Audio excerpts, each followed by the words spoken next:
Welcome to The Growth Shift, the podcast where we unlock the psychological and strategic blueprints of predictable growth. If you've built a successful business, you know the truth. Your expertise is high value, but your time is finite.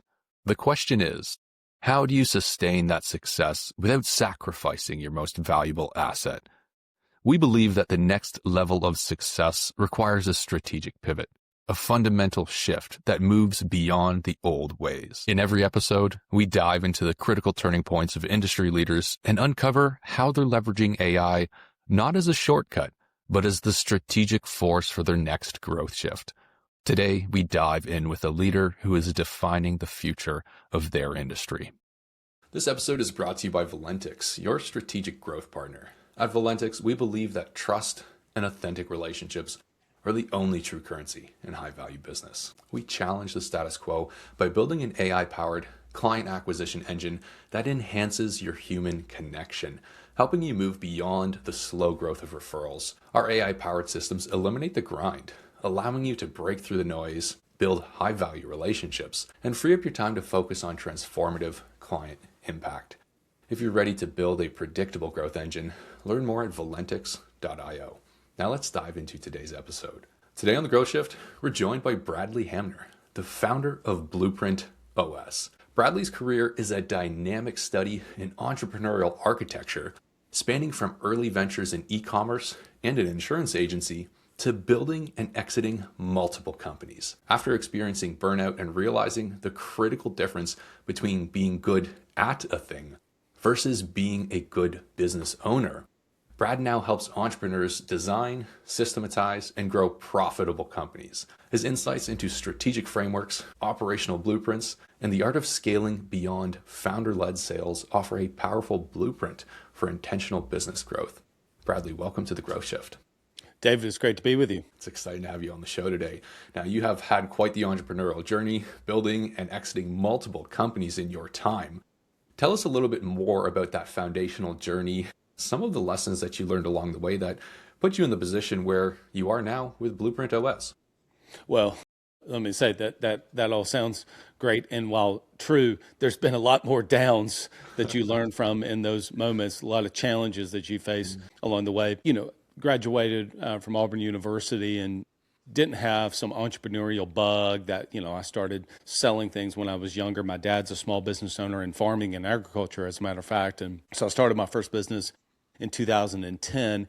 And prior to that, I had been in sales. And so I took that ability as kind of the rainmaker in sales and brought that into my organization. And honestly, David, that was exactly the thing that I needed to do in order to get that first, say, $300,000, $400,000 in annual revenue. So I do believe, and we even shared today, that while business owners need to make the shift that I ultimately made initially to get the business off the ground, you're the one that has to really drive, sales and business development to get its initial launch. And so that was all great.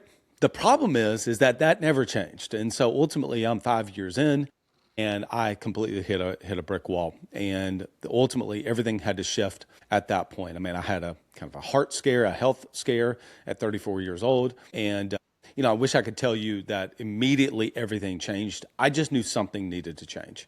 And so I had a chance encounter in Toronto, which we can certainly talk about, that was really my growth shift. I mean, everything began to kind of shift in that moment when someone who was in an adjacent industry shared with me what he was doing. And then that really fundamentally changed everything. Also, I think it helps where I was. I was at Strategic Coach, which many people probably are familiar with. Dan Sullivan, incredible entrepreneurial coach himself. So I think there was an element of who I met, when I met them, and where I was that really ultimately began to shift everything and changed. And I really began to focus on what it means to become the architect of my business, what it means to actually work on the business end of the business. Obviously, Gerber tells us to work on it, not in it. I agree. I just ended up actually working more on it and above the business. And And since then, I've been able to be fortunate enough to personally and still to this day involved with equity in multiple different businesses, but more importantly, to be able to, within the context of Blueprint OS, share with other business owners how they can do the exact same type of thing. And they can have the business that they probably got into business to have in the very first place, which was one that gives them some fun, some freedom, flexibility, and then ultimately financial success. Building the business that people probably got into for their desires in the first place. Most business owners, especially newer entrepreneurs, I think often don't realize the necessity of sales. I mean, cash is king at the end of the day. You can have a great idea, great product, a great service, but if you're not able to make sales, you're not going to move things forwards, right? You had a background in sales, so that transition was easy enough for you, but you hit a little bit of a cap, a temporary glass ceiling, we could call it, $400,000 in revenue, and you realized something that every business owner who gets to that point does realize as well, that if this is founder led and it's founder dependent for sales, you're going to hit that ceiling and you're not going to be able to move beyond it. Now, you mentioned your growth shift moment. Let's get there in a minute, but before that growth shift, when you hit that ceiling and you were experiencing burnout, you were leading the sales yourself and you were having measurable success. What perhaps do you think that you learned in those first few months, or what were the biggest lessons you had to learn? Because you mentioned there were ups, but there were many downs that you had to learn through. So if you were to go back to that time, when you were at that ceiling, you couldn't move beyond it. What do you think were some of the most fundamental or important lessons that you learned to help yourself grow beyond it? Well, there was a few things. I mean, Goldsmith has taught us all what got you here is not the thing that's going to get you there. The problem is I continued to think, hey, it's just if I can get on the other side of this hill, if I can just get the business here, if I can just get it there, then I'll be okay. That never happened. That was a fallacy because I was just continuing to basically double down on the thing that was working. See, here's the thing, David. It was working to a large degree. Like the business was growing. The business was doing okay. I just was burning out along the way. I just continued to say, well, if I just work a little bit harder, if I can get it over this hill, if I can get it to, at that point, we were about $600,000 in annual revenue. And that's about where I see a lot of our clients will come to us in that $500,000 to $1 million range. And that's where they hit the ceiling. Okay. I mean, we do have clients on the lower end, and we have obviously clients that are doing well over 3 million in annual revenue, but it is very predictable. Businesses behave in patterns. I just didn't have pattern recognition at that point. I didn't realize the pain that I was experiencing, and my ability to work my tail off was great. I just was working on the wrong things. I was getting up early. I was the first one to be there, last one to leave, right? You hear things like lead by example. Well, I was doing all of that. I was working on Saturdays, go to church on Sunday. I would work on Sunday, and I just was not working on the right things. I wasn't building any type of systems. I was just driving sales, and I continued to tell myself effectively a lie that, hey, if I can just get it on the other side of this, everything will be okay. Just a little bit more, $10,000 more a month, we'll be fine. That day was never actually going to come. That's a dangerous trap to fall in, right? With being focused on things that are working and are providing results, but there's other things that perhaps could be a higher priority or a better focus, right? Not necessarily because things aren't working, but how could things be working better, right? And being stuck in that trap of just focused on. Yeah, so specifically, I was not allocating any of my time to work on or above the business, okay? There was none of my time in the week that I wasn't, like we have a discipline that we share about Sunday night planning. I think Sunday night is the majority of the time, the best time for business owners to plan. Some people can do it on Monday morning. Some people try to do it, some other time. But typically speaking, majority of people, Sunday evening is a really good time to kind of plan the week. I wasn't doing any of that. I was stepping into Monday morning with a tall cup of coffee and just going, okay? And I never was taking the time to kind of step back and think, okay, wait a minute, let me allocate some of my time here to actually building some systems, to actually building some structure into the organization. Actually, creating a sales playbook as an example, really thinking about our marketing systems. I wasn't doing any of those type of things. And we see that very common. And so I heard about things like structure, process, etc. I mean, I'd read all of the books back then that everybody had as well. Here's the issue, though. The issue is and this is the kind of the paradox, honestly, David. I got into business to not be told what to do. Let me just call it what it is. I didn't want to be told what to do. I don't like to be told what to do. Now, I like having business partners that we can work with things, but I got into business so that I didn't have to answer to anybody. Okay? I mean, I'm on your podcast not because I need to, but somebody told me to, because I want to be on your podcast, right? And other business owners get that. They get that. Once you go to the entrepreneurial realm, you are unemployable. Let's just call it what it is, right? You could not work for somebody else. It's actually why a lot of business owners who exit really struggle with their earnouts that they have, because the tables get flipped on them and they really struggle in that environment for a couple of years. And so the paradox is I wanted freedom and flexibility. Whatever that looks like for you, you wanted some level of fun, freedom, flexibility, and financial success. And so anything that looks like structure, process, etc., feels like it pushes you into a corner. Whoa, wait a minute now. This is not what I signed up for. I want to do what I want to do. The problem is the business needs structure, organization, hierarchy, architecture, and the team needs it too. And so that's why the idea of shifting and thinking of yourself as the designer or the architect of your business was such a powerful one, is that, wait a minute, I can still riff and have freedom inside of a structure. Yes. I'm not pinning myself into a corner here. I'm actually creating. Everything I want is on the other side of structure, process, and systems. Does that make sense? Absolutely. Okay. With more structure, more processes comes more freedom. You have more control over your time, more certainty over what's happening, what you're doing, and then you find the time for yourself. Otherwise, you're in a position where you're always just trying to fill time, and as a byproduct, you don't have any left, right? Right. And I want to be clear that I don't think I'm saying it now as almost like it's clearly it's a conscious thought that I'm saying it now. But back then, 10, 15 years ago, I was not thinking that. This was not a conscious thought of like, oh, I don't want to design systems because that's going to pin me into a corner. No, I don't think that.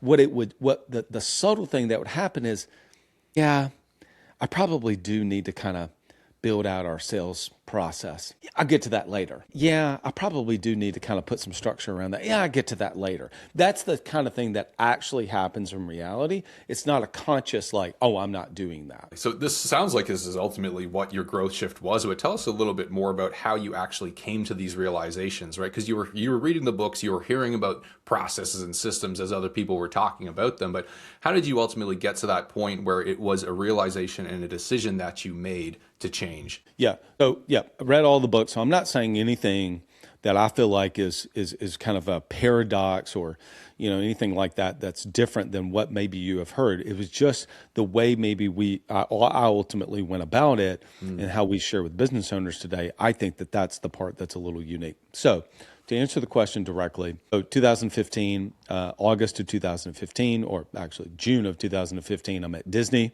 There's actually a post on one of my older personal Instagrams that I still have that says, I have 2 laptops. I'm in the Disney Yacht Club on vacation with my family. Kids were much younger at that point. And the caption, David's, reads, "Better never stops, even on vacation." That's what it read. So you can get an idea of like where my mindset was in 2015 is that I'm running a team meeting. If you look at the date of this Instagram picture, it's on a Monday.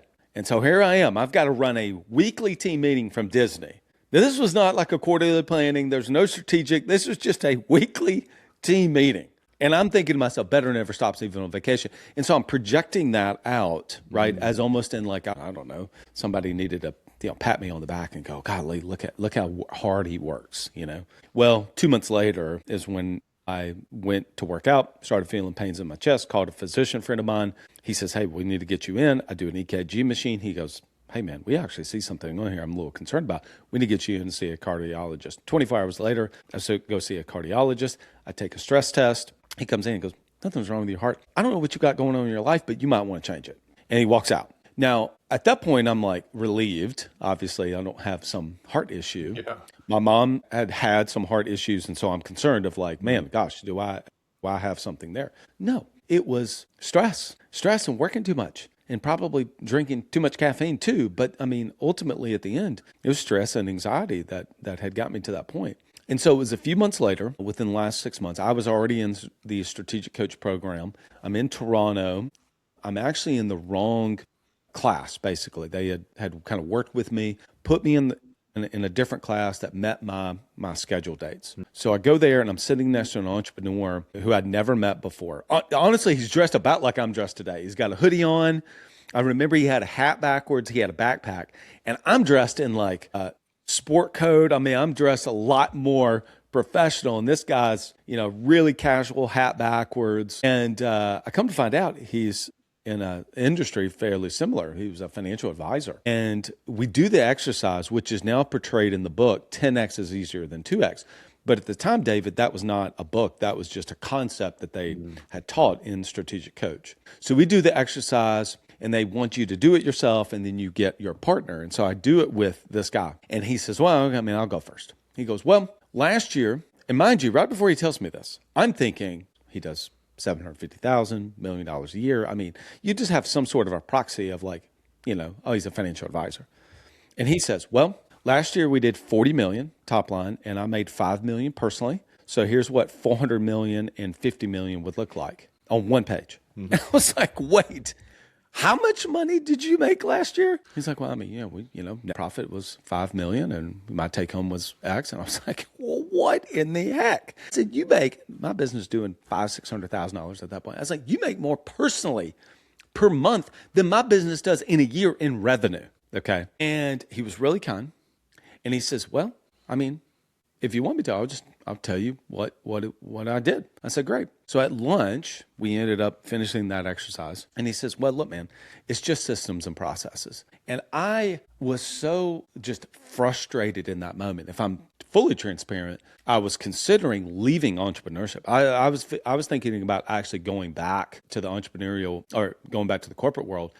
I had actually spoken to some companies and had some offers effectively on the table of like, man, I could go make a couple $100,000 base salary, company car, benefits, 401k, and just leave all this crap. Okay. Why am I killing myself and not making any money and whatever? And he said, well, look, I'll show you. It's systems and processes. And I kind of like made a snide comment to him of like, man, I'm so sick and tired of hearing people say that. Mm-hmm. But ultimately, it was then what he shared with me. He said, look, man, I got the business out of my head. I actually started to document what we do. I started to create, and he showed me some of the playbooks that they had created. Now, he didn't share with me his architecture. I ended up ultimately kind of creating that.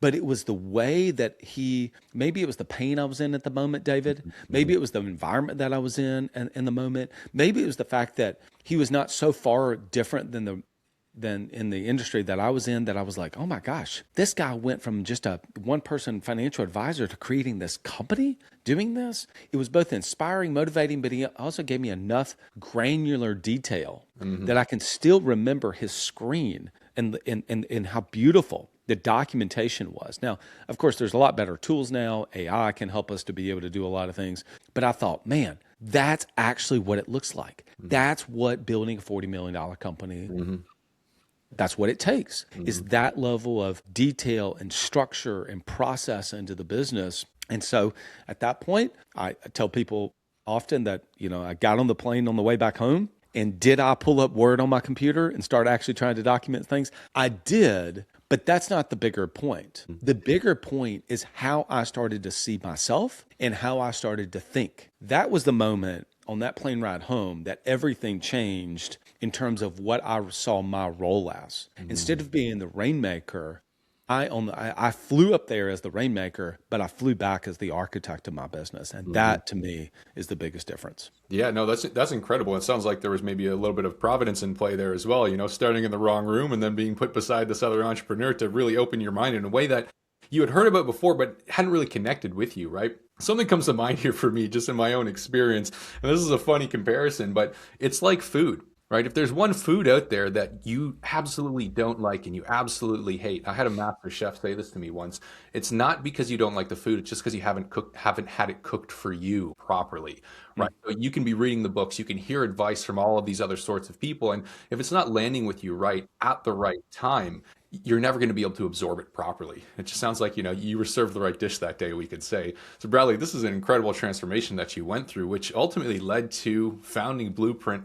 Tell us a little bit more now about how the experiences that you had following that encounter ultimately put you in the position where you are with Blueprint OS, and tell us a little bit about what you're actually doing with your clients. Yeah, so I think there's three things. Number one is me being up in Toronto. There's flying there, there's some imagery there. I wasn't really working on the business that day. I was working above the business. And so we believe that there are three specific distinct steps that business owners need to be able to take. And step number one is I think that they got to get above the business, not work on it or in it only. By the way, we agree. I love Gerber's book, has transformed so many entrepreneurs over the years. I agree. There are times that you need to work on the business. Sunday night planning, as an example, that is a very much on the business thing. There's also times that you need to be above the business. And somebody listening to this podcast, let's say they're working out, driving, whatever, that actually, to me, is an example of being above the business. You're somewhat removed from it and you see it from a 30,000-foot view. So I think step number one is to get above it. When you're above it, you then go to step number two, is you begin to think differently. And as I mentioned previously, is I had not, on the flight home, I didn't become the architect. I wasn't immediately the architect of my business. What happened is I began to think differently. And that's step number two. You begin to think like an architect. And what do architects do? They design things. They take inspiration and ideas from their clients, or in some cases themselves. They take the ideas and inspiration and they begin to design things. And what do they do?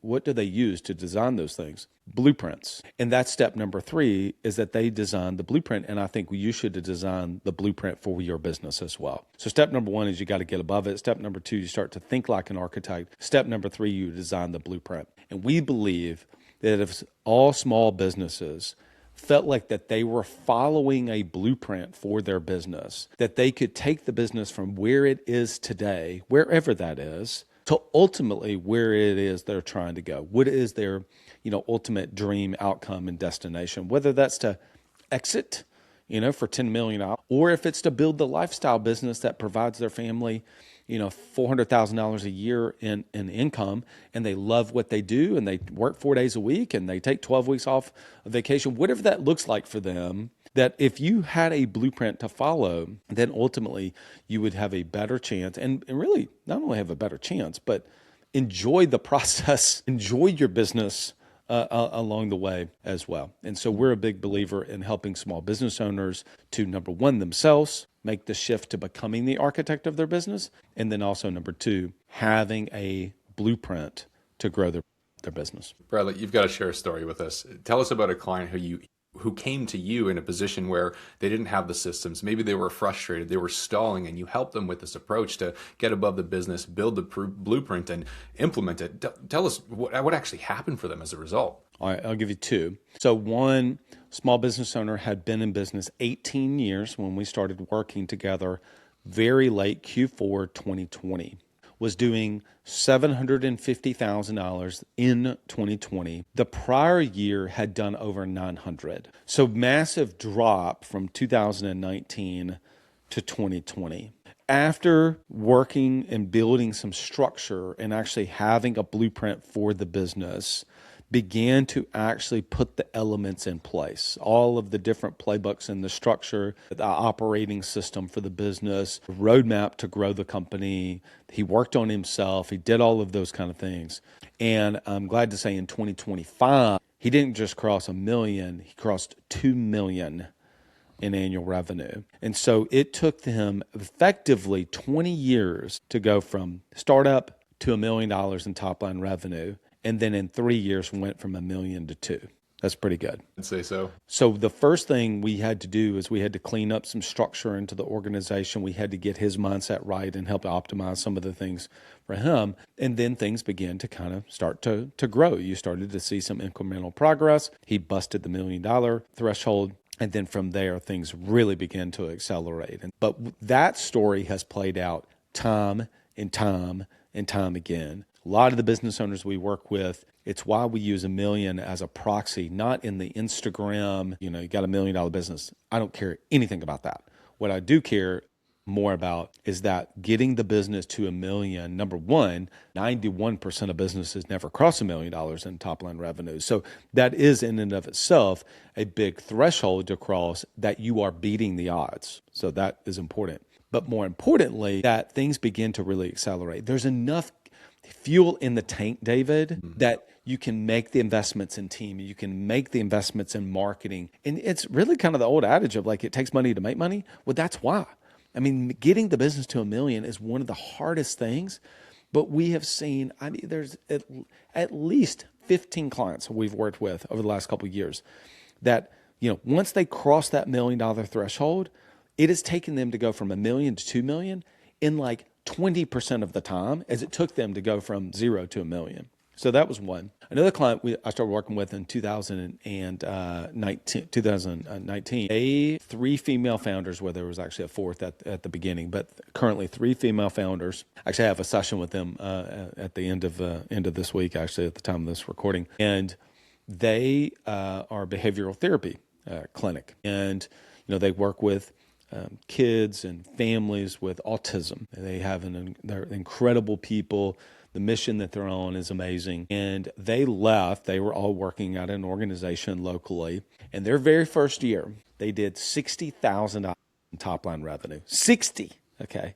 It was just them working. They started kind of middle to end part of the year. We started working together immediately. They do now $2.5 million in top line revenue. And that was 3 female founders that knew nothing about business. Now, I want to give full credit to them about the work that they've been able to do. And this is what's important. Given what they do, David, now think about that. I mean, great for their business. Profitable. They're making more money than they ever thought they could. Great. Good for them. It's not Ferrari money, okay? This is not Lambo money. But think about the impact. They've hired, so many BCBAs, so many RBTs. That's just the technical terms with licenses. Now think about the families they've been able to impact because they've grown that business. Think about the positive impact to the local community that they have. Unbelievable. So yeah, the revenue is nice for us to talk about, and the revenue growth and all of those things, but it's also the impact and the good that they're able to do because the business has continued to grow. And so they feel very pulled, not pushed, pulled to continue to grow, not just for their own, bank accounts, but because of the continued impact. And there's so many other families that they want to have a positive impact on. Yeah. So those are 2. Exactly as you identified earlier, right? Business owners get into entrepreneurship for the lifestyle that it's going to provide. But usually lifestyle, part of that is its impact, it's purpose driven. It's not just for the sake of having money, right? It often starts there, but as a byproduct, in order to have a successful business, you need to be impacting and providing value. But I love that you shared 2 stories there, because excellent examples of one taking 20 years to cross that $1 million without the proper systems in place, compared to in just a short time frame implementing systems immediately, and the true impact that can have. Bradley, the impact that you are having on business owners is incredible. It's profound. Business coaches and consultants seem to be a dime a dozen today, making it more difficult than ever for those who can create and provide such an impact to be able to do so. When it comes to client acquisition in your position, what are you finding the most success with today for being able to help more business owners in this way? I agree with you. You can throw a stick and hit a couple of different business coaches for sure. And I don't think that that's necessarily bad. Sometimes people say that in a negative way. I don't think it's a bad thing at all, because I think there's a lot of businesses that are struggling, if I'm honest. Mm-hmm. That's not uncommon either, though. I mean, business has been hard for a long time. And I think oftentimes people saying that it's easy is what makes it even harder. Business is really, really hard. And so for those that are out there trying to really make an impact to business owners, founders, their teams, their customers, like there's a lot of people that need a lot of help and a lot of support. So let me first say that. Mm-hmm. Secondly, for us, we've I've had my podcast now for a long time. That is one of the primary sources for us specifically that we've been able to get, leads and prospects and people that have wanted to come in and work with us in our programs. And then we also, a couple of years ago, started to run some above the business workshops. And so for the last couple of years, we've done, one roughly every other month. So about six a year. Those have been great. We've had some really amazing people to come and speak at some of our events. Dan Martell, who wrote the book Buy Back Your Time, spoke at one of my 2-day MBA in August a couple of years ago. So it was great to get to connect with him.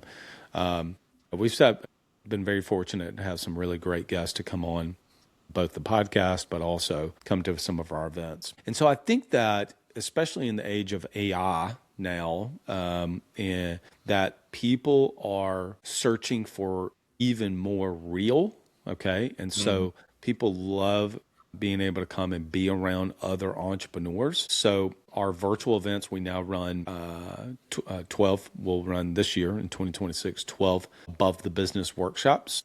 And they are workshops. They're not webinars. I did do webinars for a period of time. I'm not saying webinars are bad. I like workshops better. If you can't tell, I like to coach. I like to teach. And so that puts me in my natural environment. So that's a little bit of doubling down on my strengths. So we take a little bit of a different topic each month and pull some guests in many cases to come and speak at some of those workshops, but really centered around giving people and business owners a great experience. And so those workshops are free to be able to come to. There's a lot of different monetization strategies that people have. One of our core values is to provide value first and over deliver. And so one of our workshops is a way that we can manifest that and actually get people to come. And people learn a lot. They begin to kind of see the community that we have of other small business owners. And so the workshops have been a great source for that. Whether it's our podcast, our emails, we're doing paid social ads this year to drive people to the workshops. So everything really converges on this once a month workshop that we genuinely provide value. I mean, our members are on these workshops, okay? So they're not 2-hour-long promotional webinars. Again, there's no issue with that. I just don't like them. Okay, Yeah, I just don't like. I personally don't like them. Less effective today as they have been, right? Because exactly like you Yeah. said earlier, in an increasingly tech and AI driven world, people are craving human interactions. And it doesn't always have to be in person, but it should be face to face, whether it's through Zoom or whether you're able to shake their hand. Fundamentally, it's the value. You need to be able to provide value. And through a live interaction, it's much easier to do so than it has been, than it could be and is just trying to do something promotional. Yeah, 100%.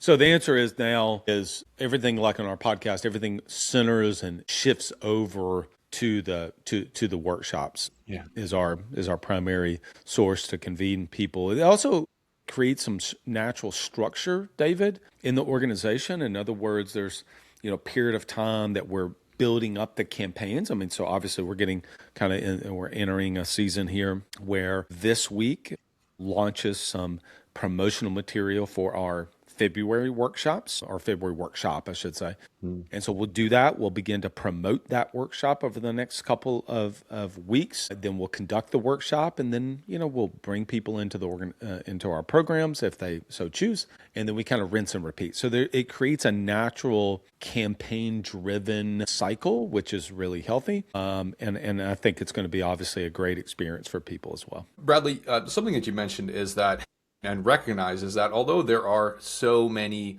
business coaches out there, you could throw a stick and hit a couple of them, it's not inherently a bad thing, right? Because there are so many businesses who need that type of support and help, as long as the coaches can truly deliver that for them. Now, with the current situation, a lot of the listeners to the show are probably sitting here thinking, Bradley, this is great, and that's great and all, and I wish I could be where you're at. Maybe I want to start getting in front of more people and being more intentional about providing value. But for those who are struggling today, right, maybe to give them a little bit of hope that regardless of what level of business you're at, there are always challenges you need to overcome. When we look at client acquisition specifically, because this is what everybody needs, are there any specific challenges that you're observing right now, regardless of all the places that you're finding success? Yeah.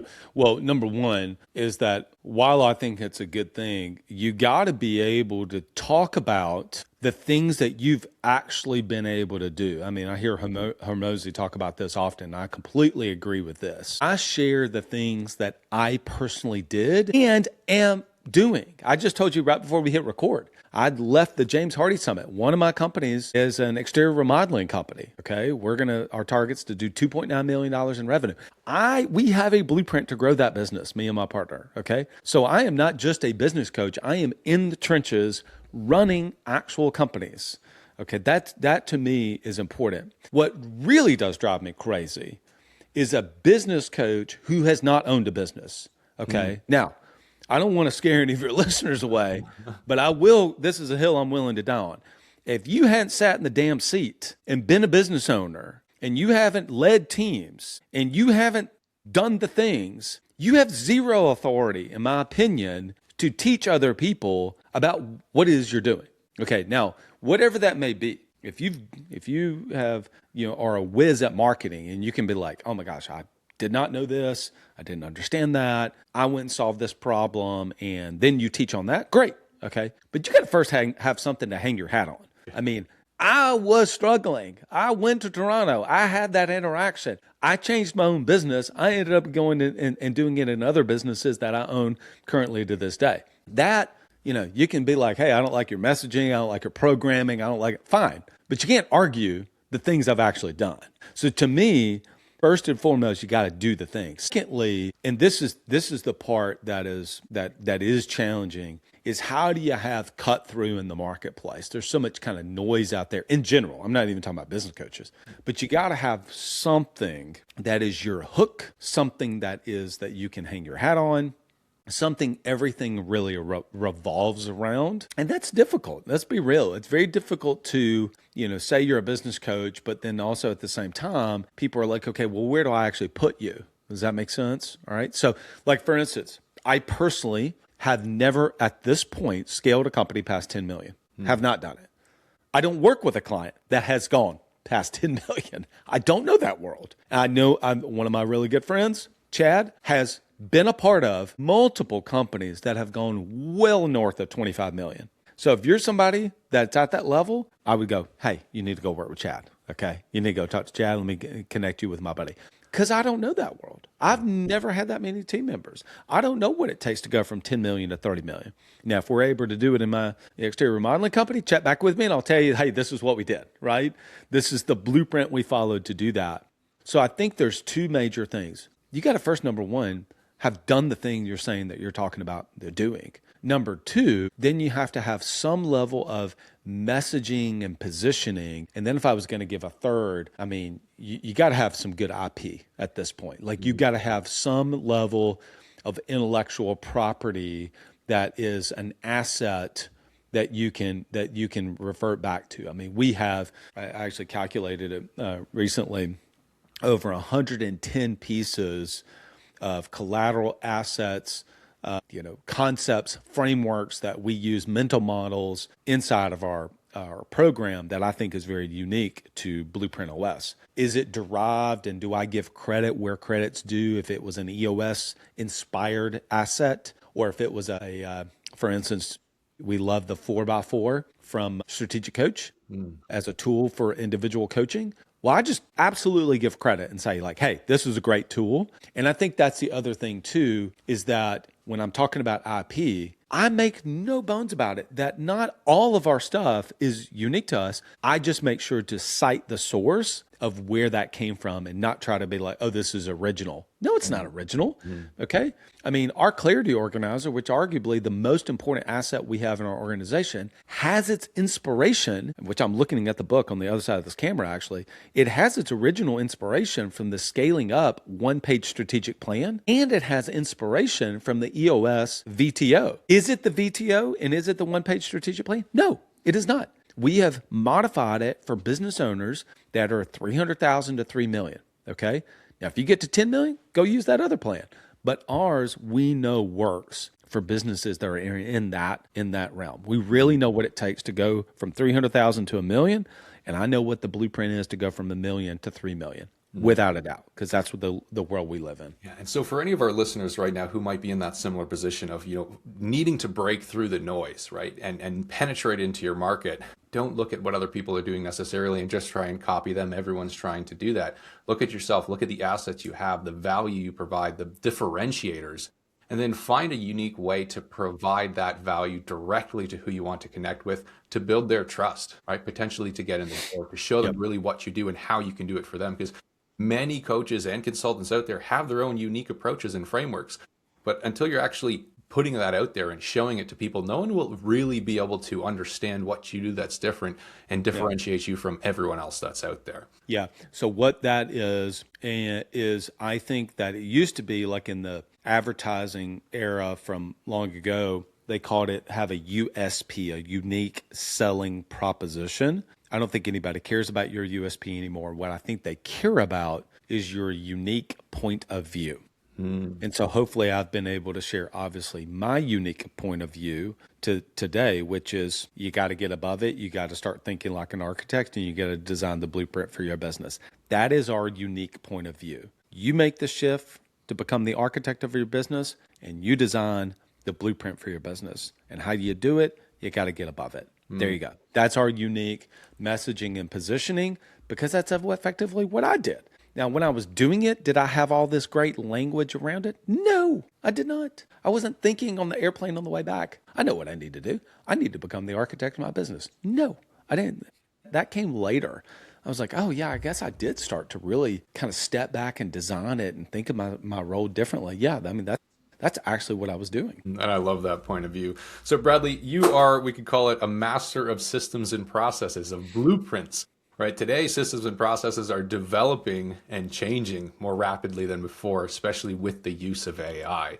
So with what it is that you're focused on at Blueprint, how it is that you help clients, and what you know deeply, where does AI start to come into play for you to give you an extra edge and an advantage in your own growth strategy? So I actually had wrote this down before because I was kind of curious. So I have paid accounts with 8 different AI tools. Okay, now we can go in those if you want to. There's different use cases for each LLM, in my opinion. Okay, there's times where if I'm going to I'll go to chat versus go to Claude as an example, depending on the actual problem I'm trying to solve. We have created some custom GPTs. I've learned how to do that for our clients. So that has been incredibly helpful to take a concept. Okay. So for instance, you'd mentioned systems and processes. Well, we believe a business operating system runs on a handful of playbooks. And then up until November of 2022,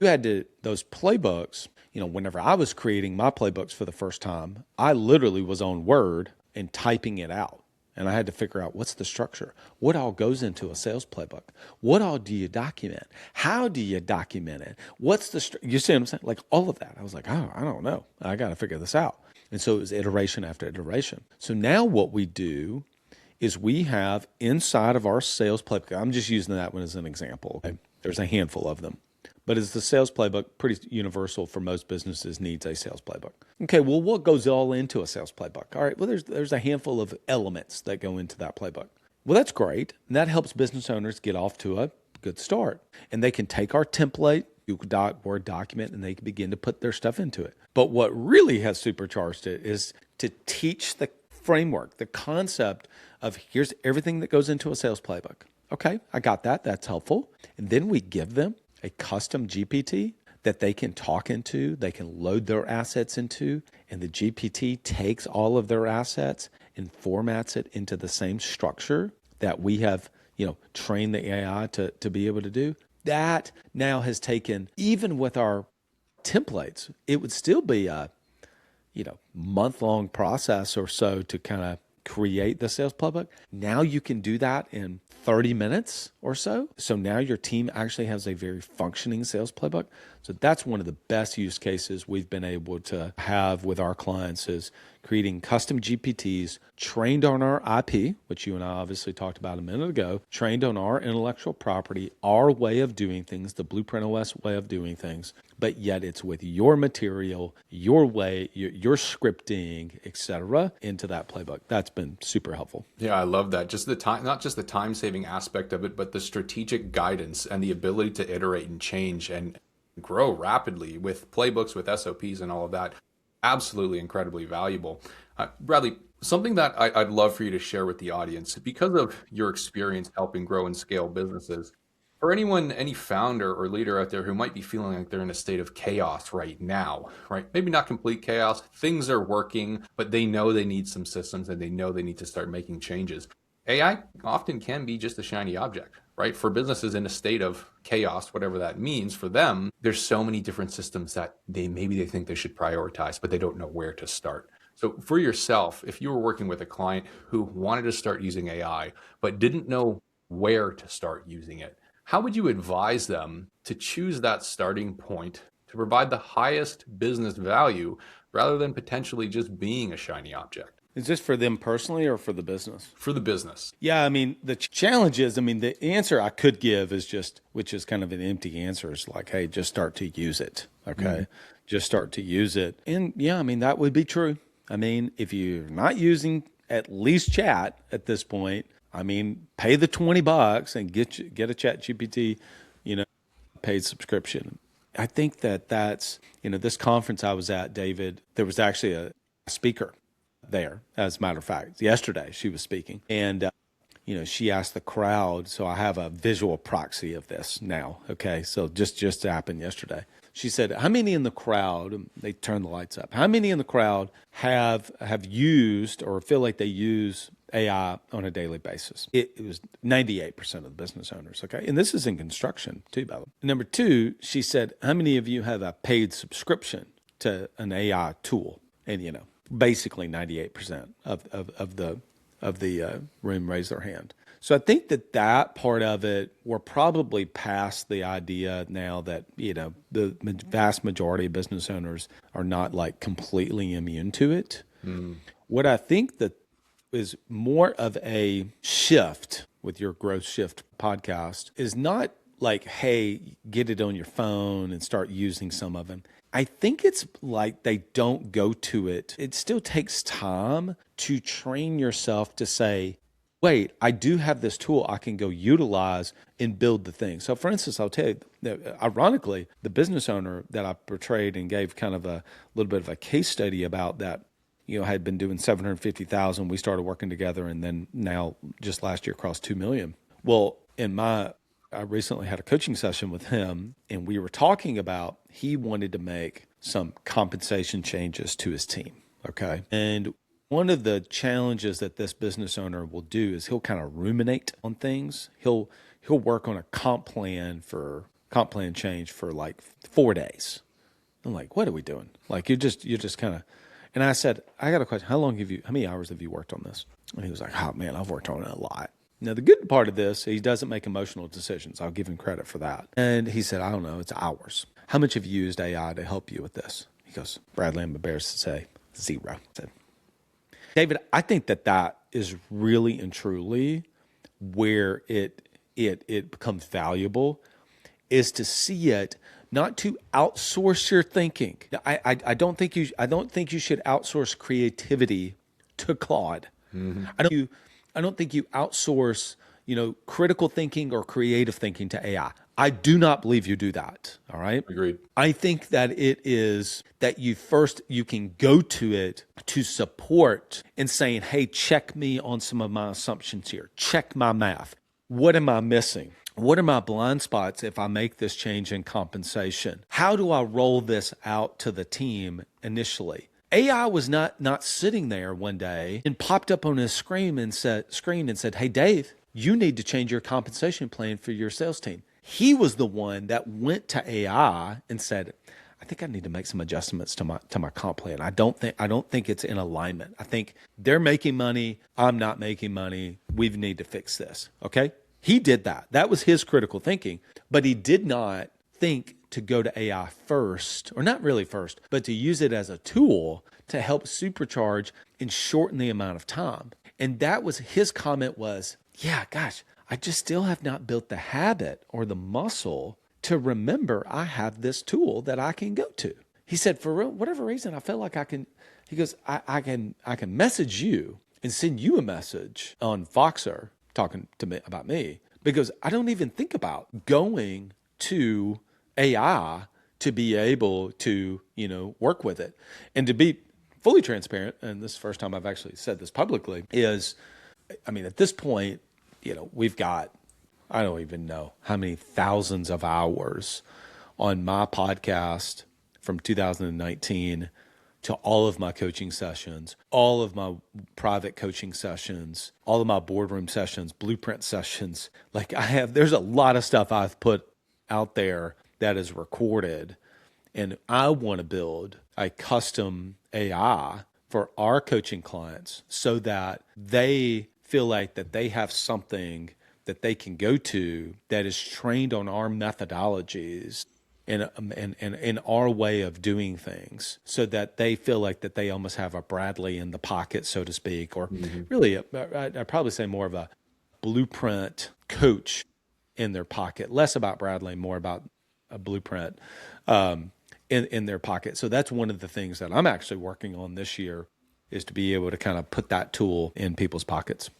An incredible way to amplify what you're doing, not just through adding in more time, but through using all of the information that you have to amplify that output, we could say. Bradley, your story covers entrepreneurial burnout, strategic architecture, and the critical importance of understanding the business end of business. For the founders, the coaches, and growth-minded listeners who are navigating their own growth shift right now, what's the single most important piece of advice that you would leave them with about designing their business for predictable, sustainable growth? Two things: get it out of your head and get around community with other people. Found. Simple, hard to do. But if you do that, get it out of your head, get it on paper, and get yourself around other small business owners that are wanting to do the exact same thing. Thank you so much for sharing your story and your insights with the audience today. For anyone listening who might like to learn more about Blueprint OS, or might even like to just continue the conversation, what would be the best way to find you? Yeah, for sure. Thanks for asking. Go to blueprintos.com/assets, blueprintos.com/assets. You can register for some of the upcoming workshops that we have, depending on obviously what month it is. And there's some other free tools that they can be able to access there. And on there, they'll be able to find and navigate to my YouTube or to my podcast, Above the Business, and love to be able to connect with people. They want to connect with me personally. My biggest struggle is social media. My team is on me big time, about not having as big of a social media presence as obviously we need to be able to have. So that's something we're expanding in 2026, but they can connect with me personally on LinkedIn. Thank you again for joining us today on The Growth Shift. Thanks, Dave. Another powerful conversation on The Growth Shift.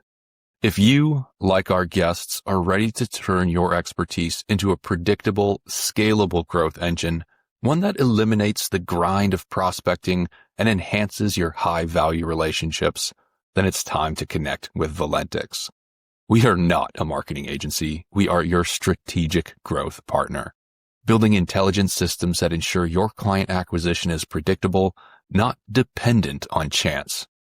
To see how our AI-powered frameworks can free up your time and fill your calendar with decision makers, visit valentix.io.